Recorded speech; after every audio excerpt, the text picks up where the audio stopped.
Good morning, everybody, and welcome to this edition of our webinar series. This is Max Smith with 501c Services. Today we're covering executive compensation strategies for nonprofits.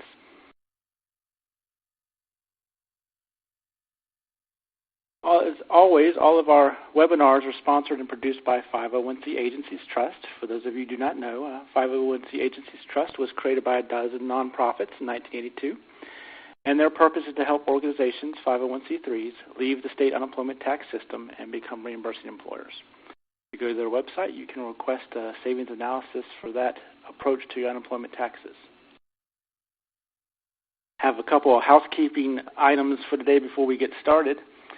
If you have any questions, you can enter those into the question box, which is actually right below my wonderful picture on the left-hand side, and hit submit. Any questions or concerns, and we will have those addressed there. Just so you know, if you happen to have some buffering issues on your browser, the slides start to lag. If you look right above the chat, the question area, there's a recycle feature right next to a play button. If you hit that recycle feature and then hit the play button, it should reset your browser and can catch up on any buffering items. Today's session is also available on demand. You can forward your link to coworkers or come back and watch it again at any time. Today's session is worth 1 hour of HRCI certification credit for your SPHR, PHR. It's a general credit. We do conduct this webcast series the last Monday of every month. We cover operations, finance, and human resources issues for nonprofits. If you have any ideas, we'd love to hear them. I can't come up with everything on my own, so we have had some suggestions for this year already that we are producing now. They have come straight from our audience members. And I have already given you all a quick tour of where everything can be found, the question area. If you see on your left-hand column, you'll see event resources. In that area is a PDF of today's presentation and also some information from our speakers. Also, if you look right above the slides, there's a speaker contact info tab. If you click on that, those are links to our speakers and how you can get in touch with them if you have any questions after this presentation. So I will go ahead and introduce you to our speakers. Today we have three wonderful nonprofit HR and comp experts. To start, we have the wonderful Scott Hamilton. He's the National Managing Director of HR Advantage. They are the Human Resource Consulting Division of Gallagher Benefit Services. He's got extensive experience developing programs which affect most aspects of executive management and staff-level paid delivery systems. Next, we have Stacy Smith. She is the Chief Human Resources Officer for the YMCA of Greater San Antonio, and she's been in human resources for over 20 years. And lastly, Ms. Jennifer Loftus. She's a founding director of Astron Solutions. Her primary areas of expertise: total rewards, customized market surveys, employee opinion surveys, and technology-based HR solutions. Welcome, everybody. And I will go ahead and turn this over to Ms. Stacy. Stacy. Great. Good morning, everyone, from San Antonio, where it will be in the 70s today. So those of you who are digging out of snow, thanks for joining us. My role today is really to take you through some of the key points from the trenches. As Mac mentioned, I'm the Chief Human Resources Officer for the Y of Greater San Antonio. We are the second largest nonprofit in our city.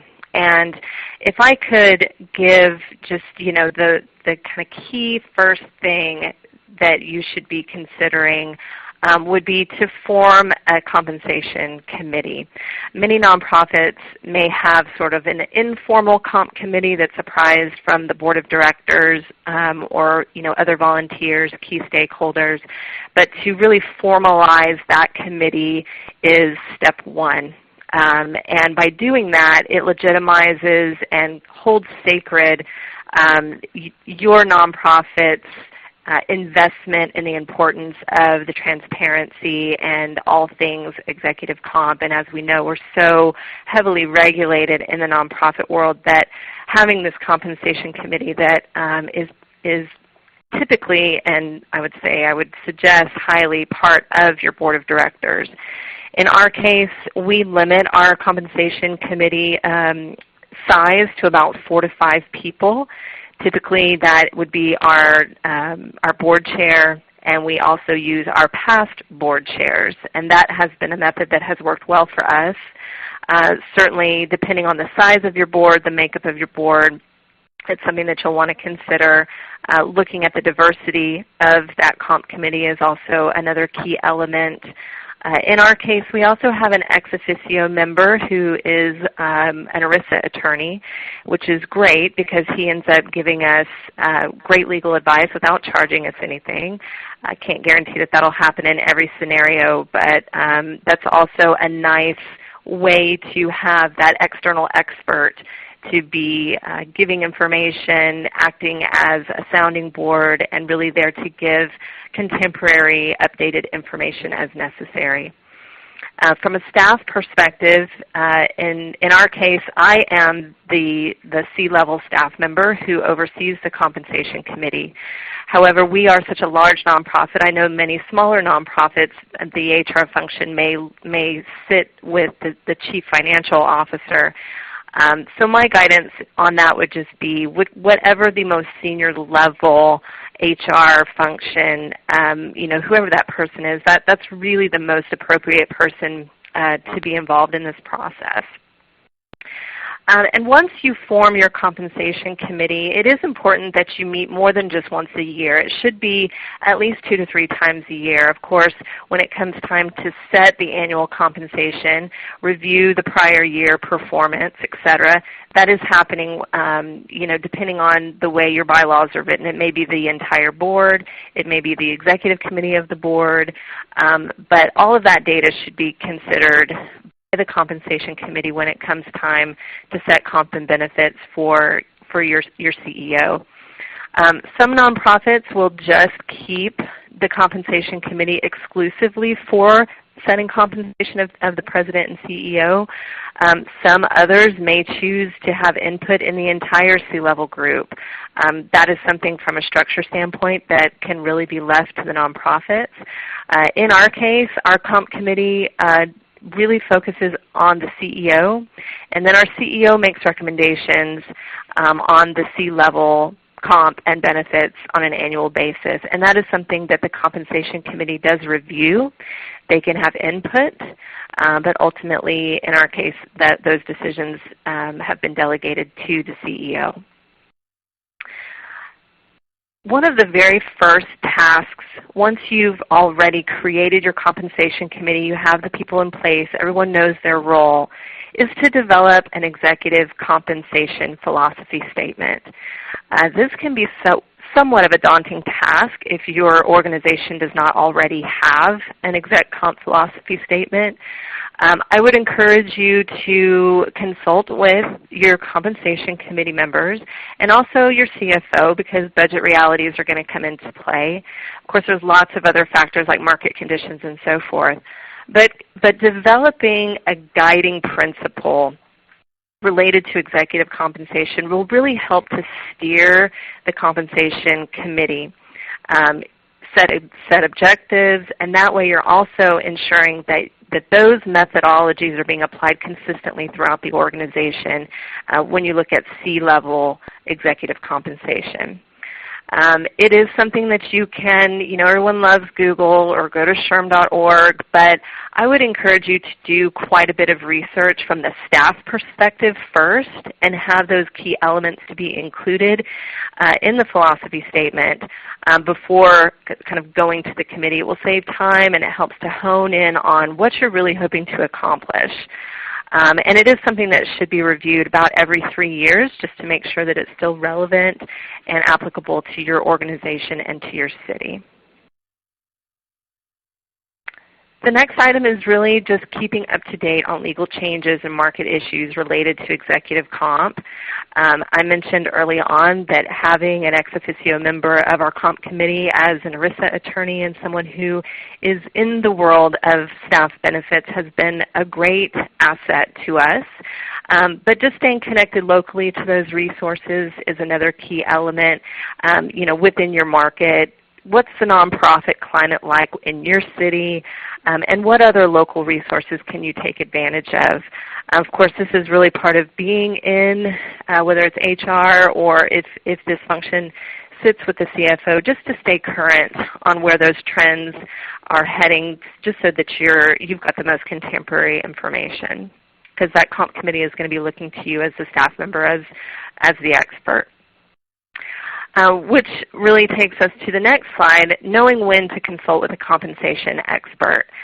This is something that, if you are an HR generalist, I would highly recommend getting connected to someone who is an expert in the area of executive compensation, especially in the nonprofit world. It's very different than for-profit, which is where I came from before, as I'm sure we have some audience members as well.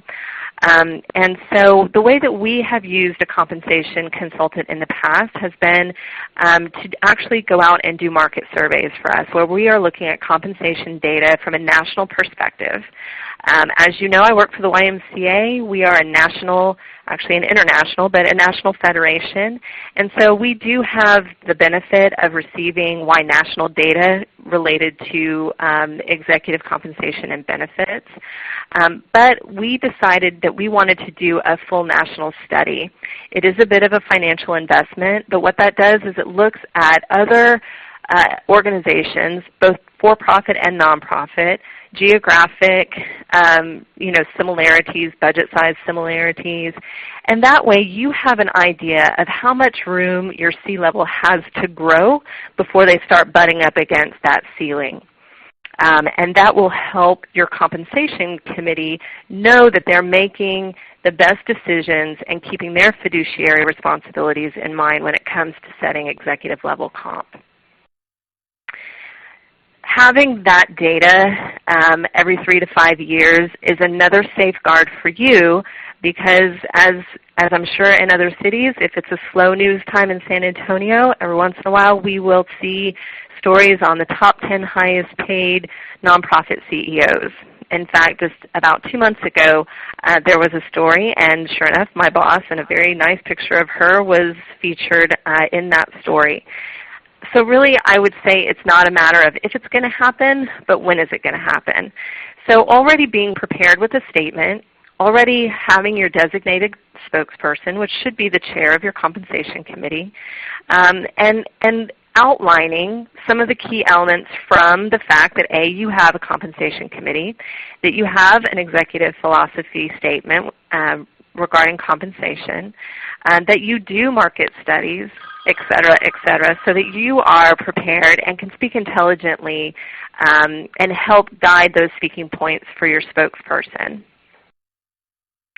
And lastly, the last tip from the trenches that I can give you is to be proactive about executive compensation. Having the committee in place, having standing meetings already on your calendar, having topics that you want to discuss with the committee, such as deferred compensation or retention incentive programs, etc., will keep it top of mind instead of waiting until the media comes calling or until it's the first quarter of the year and we're ready to appraise performance and set comp. That way, everyone is more prepared and aware of your nonprofit's methods and approach to executive comp.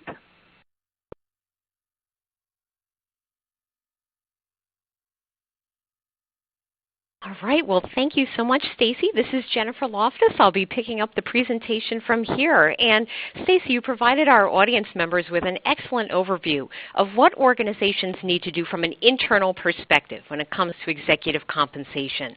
And of course, we have to look not only at the internal, but the outside world as well. And in particular, for many organizations, whether you're for-profit or not-for-profit, that is the legislative arm of our nation's governments. And many times we will think about what are the federal rulings or what are the IRS intermediate sanctions telling us for executive compensation. But one recent development that we've seen on a variety of HR topics is the influence of state and local regulations on HR practices. And in particular, in my 10 minutes today, I'd like to share with everyone about New York State Executive Order 38, or EO 38 as we abbreviate it. So, Mac, could you please launch the survey? Audience members, we have a quick survey. So I'd like to get a read of the audience in terms of your knowledge related to EO 38. So you've got 4 choices there. One would be you're an expert on the ins and outs of the regulations. The other one would be you've had to deal with it at work, but you still need some guidance. We're seeing responses come in already. Some of you have heard the name, but you're not sure what it is. And the vast majority, it looks like so far, have never heard of it, no clue, and that's okay. That's what we're here for. So let's give a couple more seconds for everyone to vote in the poll. Let's see. Oh, we've got a good sampling here. We'll give you 5 more seconds, and then we'll close the poll. The majority of our respondents, yes, let's close the poll then. It looks like the majority of our respondents, just under 82%, are saying that they have no clue what this is. And some of you have heard of it, but you're not quite sure what EO 38 is. Great. Well, let me give you the high-level overview of what this is and why it's important to you, especially for organizations that are outside of New York. You may say, well, why should I care about this? Well, very briefly, EO 38 was issued by New York Governor Andrew Cuomo back in January of 2012. And what this regulation does is it directed 13 state agencies to promulgate various regulations limiting nonprofit and for-profit, so very interesting, nonprofit and for-profit service providers' use of state funds, so money that they are getting from New York State, that are being spent on administrative expenses and executive compensation. So that's our key item for today. These regulations took effect in July of 2013. Most organizations that are covered by this started to be impacted back in 2014. So who's covered, right? Does this apply to everyone? No, not all organizations. But it does apply to both individuals and entities that are for-profit and not-for-profit that receive those state funds or state-authorized payments. So in this case, they're doing business with Albany. They're doing business with New York State. And during what's called the Covered Reporting Period, or CRP, and the 1-year period immediately before that, the state funds or the state-authorized payments that these organizations received met 2 requirements. And you'll see those on your screen here. First, these organizations were receiving at least on average $500,000 in funds from New York State, and those dollars that were received made up at least 30% of that individual's or that organization's total in-state revenue. So there's 2 considerations in terms of who's covered and who's not. So if you're getting at least $500,000 from New York State for services provided, and that's at least 30% of your in-state revenues, you are covered by EO 38. Let's drill down a little deeper. And what does this mean for executive compensation and our compensation committees and our decisions that we make moving forward? So very important to note that under these state regulations, a covered provider cannot pay a covered executive more than $199,000 in state funds and state-authorized payments in that covered reporting period unless they are granted a waiver. So we've got this artificial salary cap, if you will, in place so that that covered executive could not receive more than $199,000. Now, this includes salaries, benefits that are partly or wholly administrative expenses, your direct cash, your indirect cash, your non-cash payments, your benefits to those covered individuals. But if the benefits are the same as what you're providing to all of your employees, so for example, health insurance or life insurance and the like, if those are consistent with what's provided to other employees, you would not be subject to the regulations for that part. Now, does this only apply to a nonprofit's executive director or CEO? No. As you see on your slide here, there are a number of different positions that are potentially covered by this ruling. So your compensated directors, trustees, managing partners, officers, and key employees. So very similar to what we're seeing on the reporting on our 990s, we're seeing similar feedback here from the state. And also, there is annual reporting. Covered organizations have to report back to Albany, to New York State, within 180 days following the reporting period's end. Now, does that mean oh my gosh, we have this cap on our salaries and that's the most that we can ever pay. And what if we have executives who are already paid over that? $200,000, $300,000, $400,000 plus benefits, retirement, etc.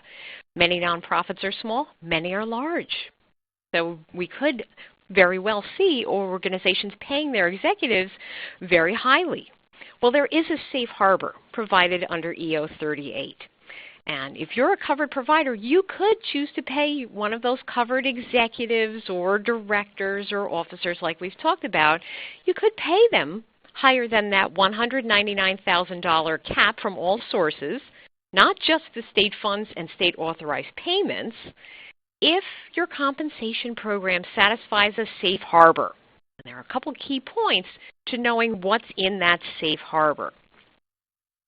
The first would be that you are paying that executive at or below the 75th percentile for comparable executives. So how do we define a comparable executive? Well, probably very similar to what we do when we do our reviews for intermediate sanctions. We are looking at who are similar providers to our organization. Who's our peer group? Whether that is by geographic area, industry, services that we provide. And as we're doing this 75th percentile review, we're looking at valid compensation surveys. So these could be surveys that we are buying. Perhaps our industry group provides one. We're looking at our peer 990 organizations as well. It's not that calling up one another and saying, hey, what do you pay or what's the grapevine? We have to have that documented salary information. In addition, these studies that are conducted to determine the standing of that executive's compensation has to be reviewed and approved by the provider's board of directors. So this is very similar in theme to what we're hearing from Stacy, and we'll hear from Scott, I'm sure, as well. And continuing the theme for this morning or this afternoon, your decisions related to compensation must be sufficiently documented. So outlining what were the sources we looked at, what were the discussion points we had, what were the decisions that were made, did anyone recuse themselves from the process, making sure we've got all of that documentation in place to enable our organization to take advantage of that safe harbor. So now that we've had just a thumbnail sketch of what EO 38 is, we're starting to think about what does this mean to me, especially for organizations that are outside of New York State. Well, you'll see on your screen there are 5 key bullets for you to be thinking about within your own organization in terms of applying this ruling and the concepts within this ruling, if not literally the ruling itself, to your organization. First, we heard from Stacy. We'll hear it again, I'm sure, throughout the course of our webinar today. The scrutiny on nonprofit executive compensation has increased over the years, and this is an additional tool for outside interests, outside organizations, governing bodies to increase that scrutiny. So as we move forward, scrutiny on executive comp is going to increase rather than decrease. So we have to know that this is the new reality that we're dealing with. And because of that, it is extremely important that all of us, whether we are the executive director of our organization, we're the VP of HR, we sit on a compensation committee, we're part of a board of directors, we all need to make sure that we are going through the appropriate steps when determining executive compensation. Research, due diligence, no more back of the napkin kinds of things. We're getting those substantiated data sources. The 990 peer group is clearly delineated. We are transparent in terms of the programs that we offer, the decisions that are made. And our boards are involved. If in the past they've taken a passive approach, maybe rubber-stamped some decisions when it comes to executive compensation, moving forward that needs to change. Greater involvement, greater discussion, greater concern from a fiduciary perspective. Third thing to consider when it comes to EO 38 and executive compensation moving forward is looking at, if we're still providing them, any special benefits programs, perks, and compensation arrangements provided to our executives. And over the years, of course, those have moved to the background for the most part for many organizations, especially with the recession a few years back. But for those who do still have any of those programs in place, We have to look at them very closely and say, do they still fit in with not only our compensation philosophy, but the trends and the pressures that we're feeling from the outside world? From a geographic perspective, we might say that this ruling applies only to New York, but there's a spillover effect into bordering states, so Pennsylvania, New Jersey, Connecticut, Vermont. If we are trying to attract and retain talent with New York, we have this legislation's impact on compensation programs that we can offer and when we do our 990 peer group analysis. And last but certainly not least, while EO 38 is contained to New York, what we've been seeing over the last few years is that generally New York or California will start an idea or a program or a ruling, and then little by little it seems to spread throughout the country, whether the federal government picks it up, whether individual states pick up on that topic, whatever it might be, even outside of executive compensation. So while right now these regulations may not apply to many of our participants on the webcast today, be aware. Talk with your legislators in your state capital. Find out what's going on. Maybe you have a business council or an association group where you can find out what are the topics that are being discussed at your state capital. And if possible, be involved so that way you're aware and you know and you've already laid the groundwork so that if and when these kinds of local regulations come into effect, you'll be more than prepared and it won't be a worry for you. So with that, I'd like to transition over to our third presenter this morning, Scott Hamilton. Well, thank you, Jennifer, and that was a great discussion of some of the regulatory challenges that we see a lot of our clients facing. So again, my name is Scott Hamilton. I head the HR and Comp consulting practice for Gallagher. We've got about 200 consultants across the country, and we do a lot of work in the not-for-profit space, ranging from billion-dollar not-for-profit organizations down to small charity and social service organizations. So there's a lot of complexities out there in today's both regulatory environment, as Jennifer had mentioned, as well as Stacy has covered, just things that as a not-for-profit leader, what do you have to do to make sure that you're not just staying out of trouble, but providing good education and good framework for your board to work with. So what I was going to cover today is the concept of transparency and good governance, and talk a little bit about what we're seeing work very well in some of our clients. So, Transparency 101, much as Stacy had mentioned during her portion, there are things like newspaper articles and reporters placing phone calls, but one of the basic concepts that I think as a leader of a not-for-profit for the attendees here is that, your Form 990 really should be your board's best friend, because at the end of the day, if they're not prepared to or understand what's on the Form 990, they will be challenged as they are called on to explain things like, what are we spending on compensation? What are we spending on benefits? And at the end of the day, part of the responsibility of many executive directors today is to make sure that the Form 990 is reviewed thoroughly at the board level to make sure there are no surprises or misunderstandings about what's where and what are we spending on benefits and so on. And, I think one of the key concepts from that is that, without oversight, obviously, you can not understand the numbers. Things can be misleading, and as Stacy mentioned, you can have reporters and others reach out, and things won't look as they're supposed to, which could be a reputational issue at this point. So again, making sure everybody on the board, not just the comp committee, understands what's in the Form 990, but just all the different economic and expense issues is very important. Because basically, if you can see it on the Form 990, when you sign it and transmit it, so can your competitors, so can a reporter, so can union officials in your locale. So at the end of the day, understanding what's on it and how people potentially can put it together is very important. A number of our clients are charitable organizations, so the idea of what they're spending on compensation and general and administrative expenses is a big deal, because organizations like GuideStar and grant-making organizations will look at what is going out the door to the actual programs and services of the charity versus what's going into the pockets of the executive, so to speak. Other organizations are looking at your information as well, and they may be calculating operating metrics and what percent, if they're in your peer group, what percent are you spending on compensation and IT and other things in order to execute your mission. So understanding, that there's a lot of information in the Form 990 and that you need to be prepared to, discuss and defend all aspects of it is a big deal in today's transparent world.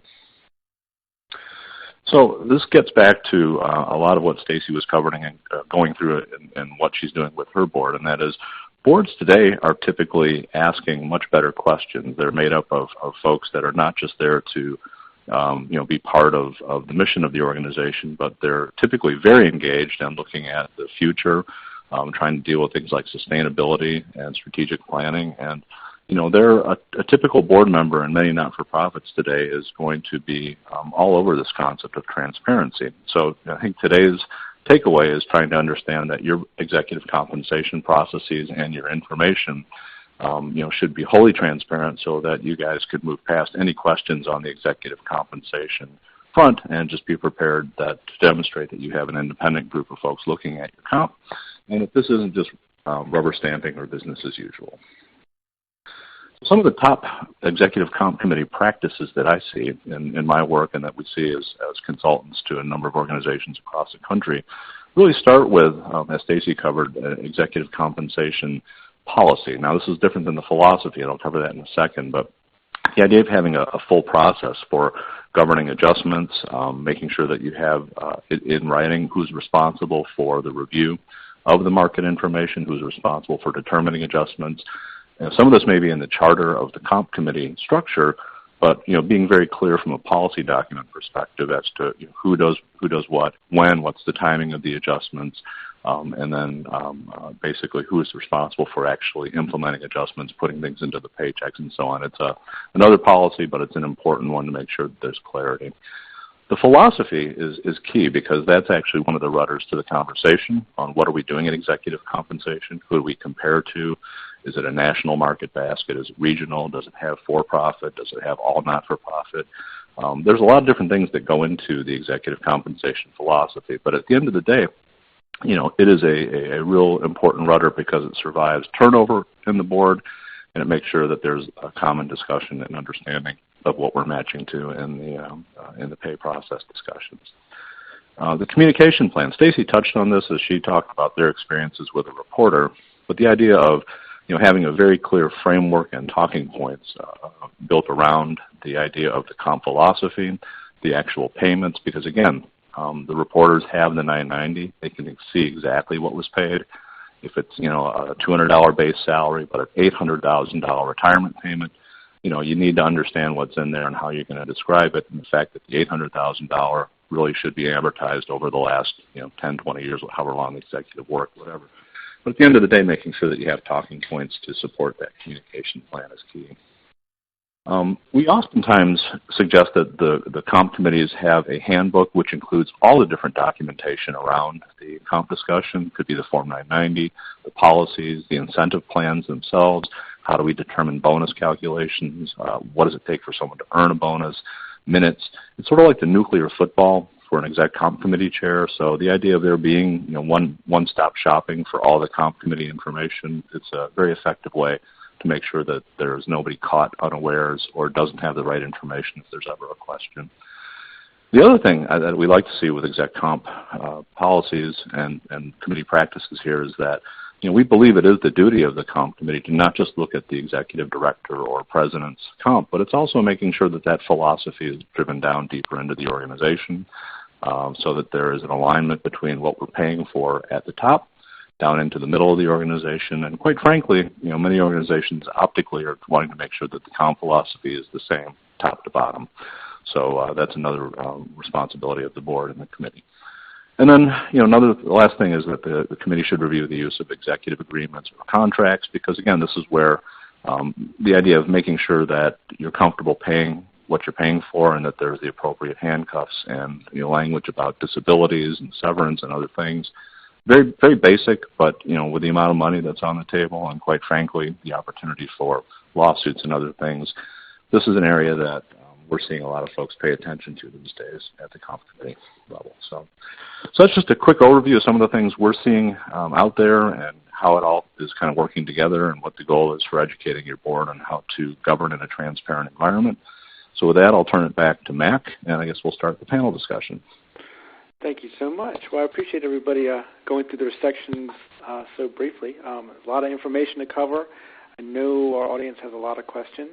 We're going to have a brief panel discussion about transparency, but I wanted to let the audience know if you have some questions, please go ahead and throw those into your question box on the left-hand side there, and we will try to address as many of those as possible in the question section right after the panel discussion. So when we were creating this presentation, guys, we knew that transparency was going to be a big part, and two speakers covered it specifically.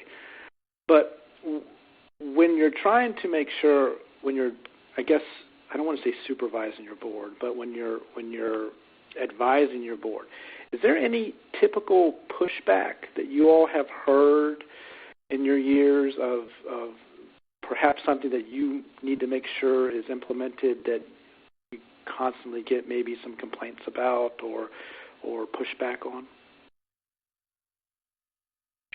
This is Stacy. I'll take that first. And I would say actually my experience is quite the opposite. Our board wants to be informed, wants to be very educated, and with that topic of transparency, they want that information so that they can speak intelligently if asked. So in my experience, we have not had the pushback. The only, I don't know that you would even call it pushback, but the only hesitation that I've encountered was a few years back, about 6 years ago, when we first hired a compensation consultant to do a market survey for us.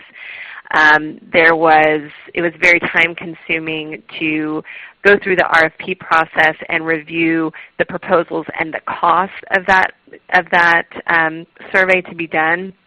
But again, I think that gets to the fiduciary responsibility, so not pushback, but just that concern of being good stewards and making sure that we were spending our dollars wisely and looking at multiple proposals so that we got the best deal for our money.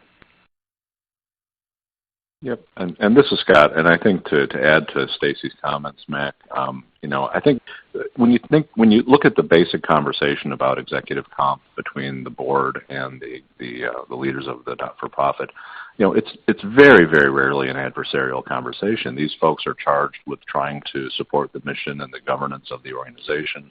So, this is something where, in my mind, the biggest question mark that would ever enter into a conversation about executive comp really is just making sure that we are on track with processes and on track with documentation and on track with using our time and our resources wisely, to Stacy's point. So, there may be occasional discussions where the member may be trying to figure out, well, look at this contract that was signed 10 years ago. I don't understand why they would have put in some specific, SERP or other, long-term retirement consideration, because now we have to write the check. So those are the types of things that may come up periodically. But again, I go back to the theme of transparency that you've mentioned a few times, and that is, the goal of having the committee, fully understanding every point of the executive comp arrangements, the bonus plan structures, what we're paying for, what the market is. We may have a 50th percentile philosophy, but what is it? It's against what? I mean, is this against just national organizations? Is it against just local and regional? So getting everybody's head around it is what I just call good governance, and doing it in a transparent environment is really what we've covered today. Mm-hmm. And this is Jennifer. I'll piggyback off of what Scott shared. In terms of interactions that I've had with boards and compensation committees, rarely is it that adversarial conversation. Where there has been pushback, as I'm thinking through my experiences over the last 20 or so years, the two instances where I've seen pushback have been more related to education of the individuals who are on that board. In particular, two situations. First one being where we have individuals who are on the board and the compensation committee, and they might be new to those roles, and in particular they come from privately held for-profit organizations.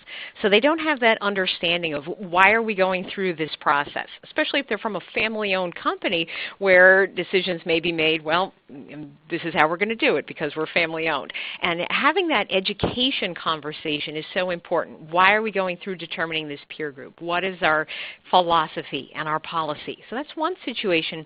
The other is where sometimes you'll find there are individuals on a comp committee or on the board who've been there many, many years and have given great service to that organization. And if the idea of looking at this peer group and developing this compensation philosophy in more depth than what has been done in the past, they might start to question, well, why are we doing this? We haven't done this before. Why is it so important? So again, it's that education component, particularly if individuals are very focused on the uniqueness of the organization. And they say, well, we are the only nonprofit in the country who does this. Therefore, we cannot benchmark against anyone else. And to Scott's point, that's where we start to say, well, let's think about this. And are we looking nationally, geography, what general kinds of organizations can we benchmark against so we can get into that more comfortable place in terms of where our exec comp is. Excellent. All right. Well, thank you so much. Interesting. I didn't mean to set it up as us against the board with my question, but that's kind of I guess sometimes it feels like it, Mac, but yes. All righty. Well, we are starting to get some questions in our queue, so I'd like us to begin addressing those. Scott, are there some typical elements of a compensation philosophy statement that people should try to cover when they're creating one? Oh, well, thanks, Mac. I think as Jennifer just covered, the philosophy conversation and building a comp philosophy statement, it can be, a complex and comprehensive project. But I find, that sitting down and having a thoughtful conversation about all the pieces that should be in a philosophy is a great exercise. It can take a while. Sometimes you're looking for data to support some of the decisions in the building of a philosophy. But the main components of a philosophy really are, what is it that we're going to pay for? So we want to make sure we're outlining, the combination of base compensation, total cash or incentive payments that are made, and then also total remuneration or the total value of the package for the executive leadership team. The other thing about a philosophy that I would look at would be making sure that the definition of who's covered under the philosophy is clear. And again, many comp committees that we're working with would want this conversation to apply to the entire executive leadership team, not just the executive director or president. But when you break it down, it's the conversation around peers. So to Jennifer's point, there may not be a lot of like organizations. So how do we synthesize what we're really competing against for executive talent? Are we pulling from, if we're a medical foundation, are we pulling from, more of a physician marketplace? And do we have to take a look at the opportunity cost of paying a physician, to stay in private practice or working in healthcare versus coming to lead a medical association or something like that? So that's one conversation. The peer group, the mix of organizations underneath, should it be a mix of for-profit and not-for-profit, gets back again. Where are we recruiting from? And then also just as much definition as possible around where do we want to be. So this idea of a percentile is real important. And many organizations are comfortable using like a 50th percentile target for base and then maybe a 50th or 55th percentile or 60th percentile target for total cash when you build in bonuses. But again, it's against what? It's making sure we're clear that how we measure it and how we compare it to. And I think the last thing is to Stacy's point about doing this, periodically every 3 years or 5 years. The idea of if it's a well-constructed philosophy, it should survive multiple cycles of increases. If you find that your board is debating your philosophy every year, it tells me that it probably wasn't well constructed. A good philosophy should survive, multiple years. And in fact, I've got clients that have put enough time and energy into it where it's been the same philosophy, for over 10 to 15 years. And, it's just that it's very clear, it's very transparent, and it embodies the mission and spirit of the organization. So I hope that answers the question. Jennifer, we have a couple of questions about what you covered in New York. Okay. Does the requirement apply to state, local governments that manage public funds? Ooh, interesting question, and I'm not quite 100% certain what the audience member might be asking there. So by managing, does this mean that they are receiving, let's say, like a pension fund? So they're receiving dollars from the government and investing that and then returning the monies to the organizations to pay pensions, something like that, or is there something different going on? So let me answer based on how I think this might be going, and then we'll go from there. So if you are strictly managing money but not using those dollars to fund your organization, if you will, I would say, and I'm not a lawyer, but my guess would be that that would not apply.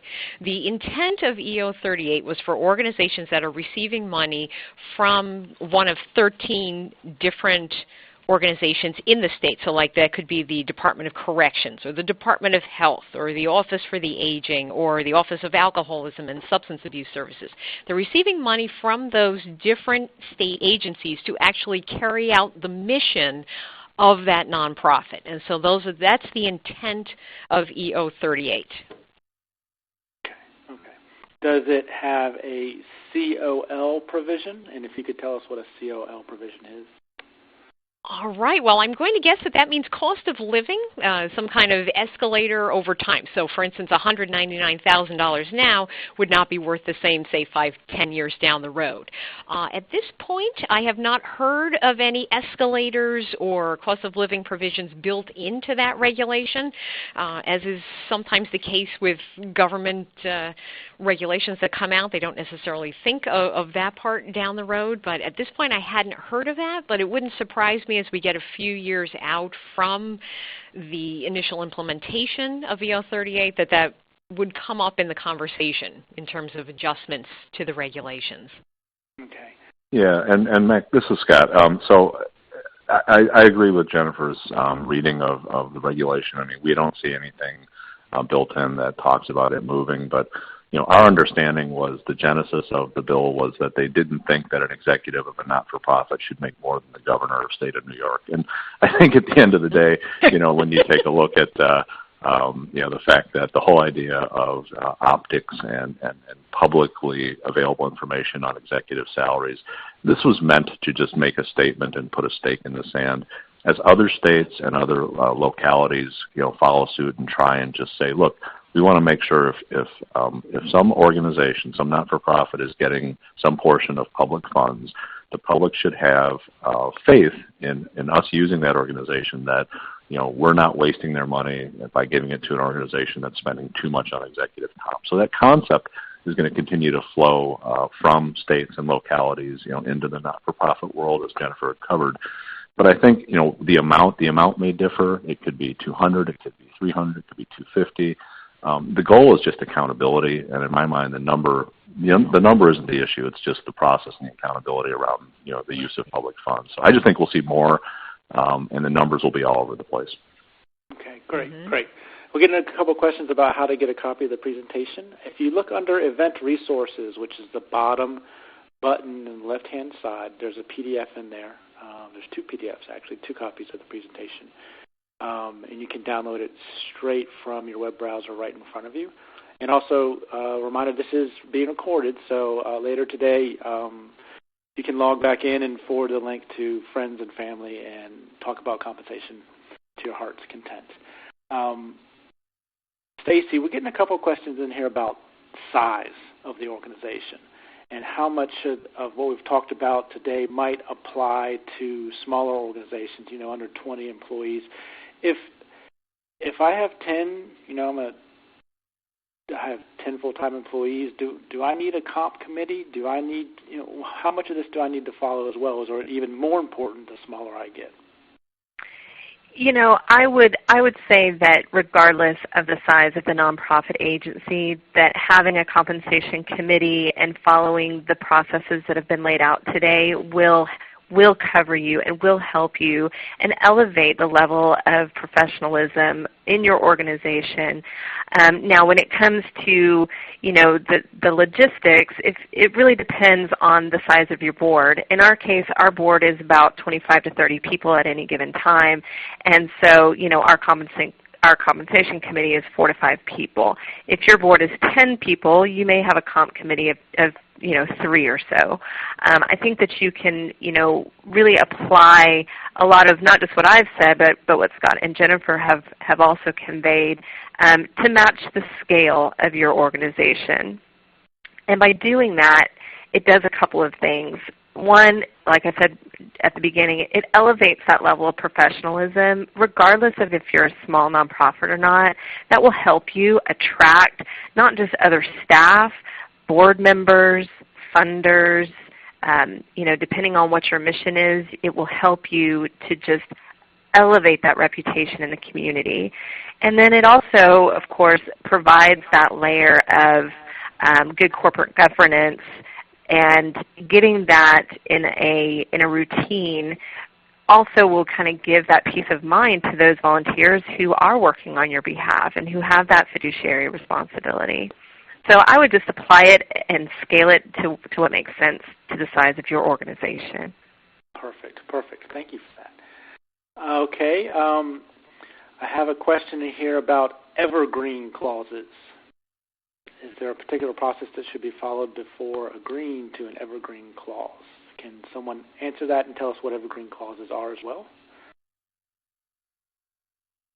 Well, this is Scott. I can take a crack at it. But, in many instances in an executive contract, the contracts are set up for a period of time. And so it can be a 1-year contract. It can be a 3-year contract.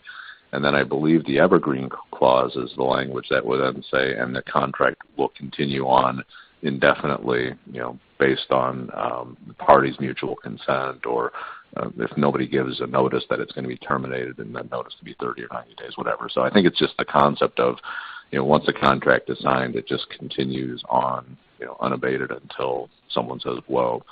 And I think most of those contract clauses are actually fine, but it gets back to the contract having been negotiated within the framework of your executive compensation policy, philosophy, and process, so that you're not agreeing to an unending stream of raises.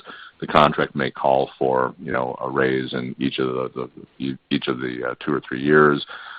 Or it may call for just a review, that it's going to be reviewed in conjunction with the policy and philosophy. So in my mind, that's what you're really heading towards, is that it's an initial contract, the fact that the contract stays in force, but you're really looking to reset comp and reset benefits and that whole framework in line with your policy and process every year. That's what you want.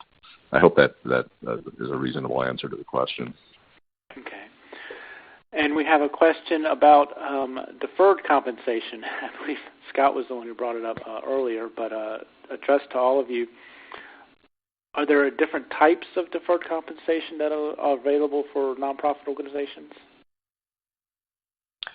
Well, there are, and Jennifer, please jump in if you've got any insights on this. But typically, what we see is many, organizations above a certain size, you're competing for executive talent where folks have choices, about where they would want to work and why. So when you think about, the main purpose of a deferred comp arrangement, it's really aimed at typically providing some type of retirement assistance, capital wealth accumulation and retirement assistance to an executive leader of an organization. And so typically, you're going to have the executive participate in whatever normal retirement plan, a 401k or a 403b, whatever you might have. But those have limits, obviously IRS limits, and so the idea of building a deferred arrangement, in excess of those limits is really what folks are trying to do. And the deferred comp can be built around a 457 plan and funded, either with cash or payments into some other types of investment vehicles. So there's a variety of things that organizations can do on a deferred basis. The aim is typically, supplementing the core staff retirement plan that's available to them. But the goal is you have to do it, obviously, within, the constraints of the Treasury regulations, 409A, and also the rebuttable presumptions from the IRS. So, Jennifer, did you want to add anything to that, or?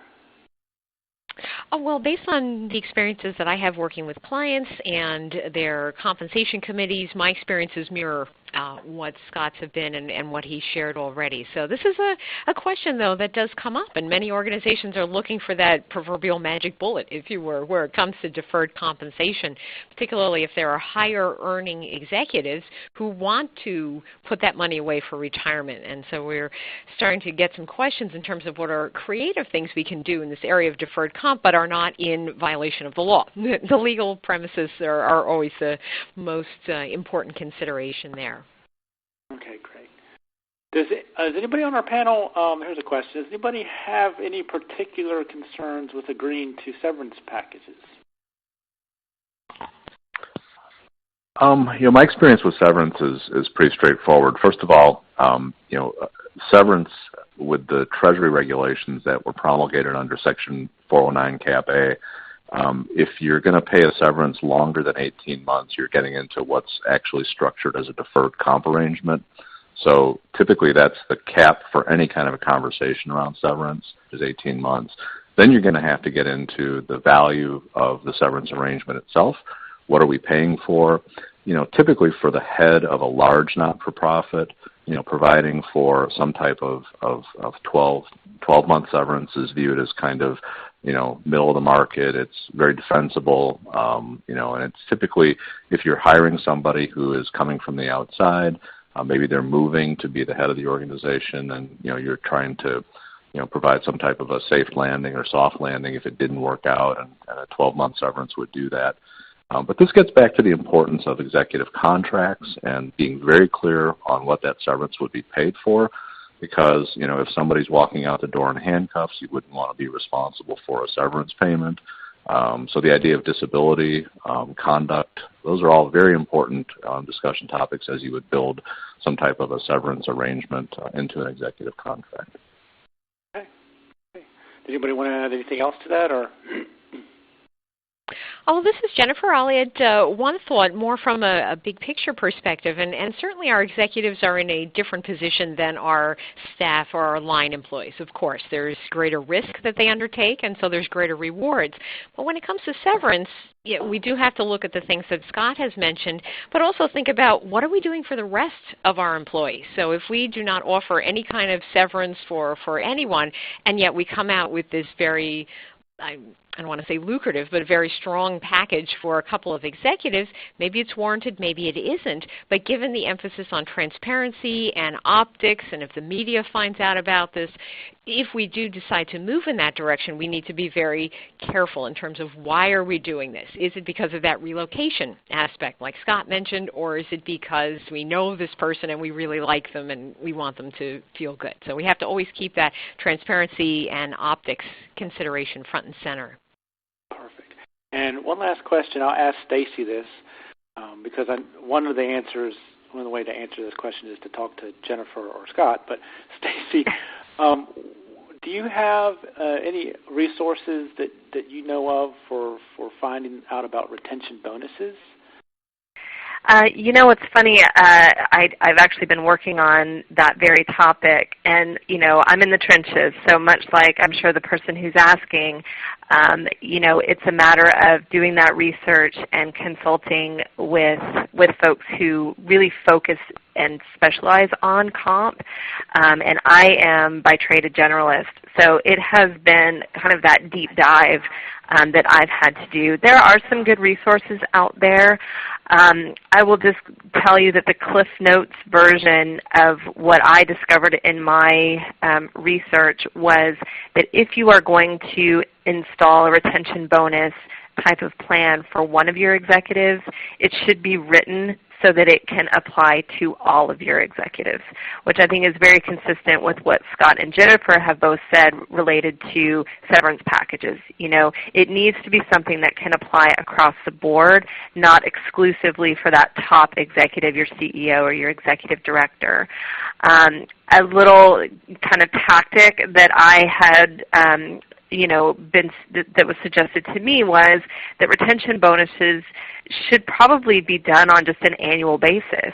Well, why is that? You have to think, if you're doing a quarterly retention bonus or even a biannual retention bonus, once they sort of get that, they could leave you. So if the goal is really for retention, then the frequency of that bonus should be limited to maybe once or at most twice a year. That's some of the guidance that I have been getting. And I think also being very clear about what are the targets of the bonus, how much of that is going to be something that is metrics-based, how much of that is going to be discretionary. And I think you can swing that pendulum too far either way. So baking it in so that there's an element of both of those within your retention bonus structure is something that should be outlined. And once again, because it affects executive comp, I would urge you to have the compensation committee ratify that, to have them weigh in, have them give their own opinions and thoughts, because chances are, as was mentioned before by Jennifer, you may have somebody on your board or on your comp committee who is not in the nonprofit space. And so we might be able to lean into some of their experience that they have, given that, yes, we're more heavily regulated and there's things that we need to consider, but there might be some best practices out there that you can learn from and then apply them in a way that would make it still appropriate for your nonprofit agency. Perfect. Well, I'd like to thank everybody on our panel. Stacy, Jennifer, and Scott, you guys were outstanding, as we all knew that you would be. You all can, our audience can contact them. Their speaker info is at the top tab right above the slides. Please feel free to follow up these wonderful people if you need them. And also, we have another webinar scheduled for February. You can click right there on your screen. Register right now. It's also available for your recertification credit if you're a human resources professional. Next month, we're navigating the employee disciplinary process. I hope to have lots of wonderful anecdotes and terrible examples for everybody to shiver about. So if you're digging out on the East Coast, good luck with that. And thank you, everybody, again. Wonderful time. Bye-bye. Thank you.